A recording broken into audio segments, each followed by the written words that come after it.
Football শুধু গোল আর জয়ের গল্প নয়, কখনো কখনো তৈরি হয় এমন কিছু মুহূর্ত যা ছুঁয়ে যায় কোটি ভক্তের হৃদয়। গোলের পর সান্তোসের খেলোয়াড়দের এমন এক উদযাপন এখন ভাইরাল, যা নজর কেড়েছে ফুটবল প্রেমীদের।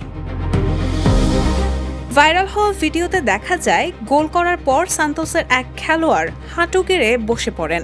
এরপর সতীর্থ নেইমার সেখানে এসে তার হাঁটুর ওপর নিজের পা রাখেন, আর সেই মুহূর্তেই নেইমারের বুটে চুমু দিয়ে সতীর্থকে সম্মান ও ভালোবাসা জানান ওই খেলোয়াড়।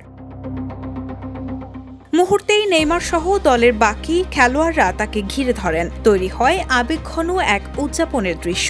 পরে 11 নম্বর জার্সিধারী রনি গ্যালারির দিকে তাকিয়ে 2 হাত দিয়ে হৃদয়ের আকৃতি বানিয়ে ভক্তদের ভালোবাসার জবাব দেন। সান্তোসের এই দলীয় উদযাপনের ভিডিও সামাজিক যোগাযোগ মাধ্যমে ছড়িয়ে পড়েছে। ভক্তরা বলছেন, এমন মুহূর্তই ফুটবলের আসল সৌন্দর্য, যেখানে শুধু গোল নয়, সতীর্থদের প্রতি ভালোবাসা আর বন্ধনও উদযাপনের অংশ হয়ে ওঠে। Raihana moon, the news.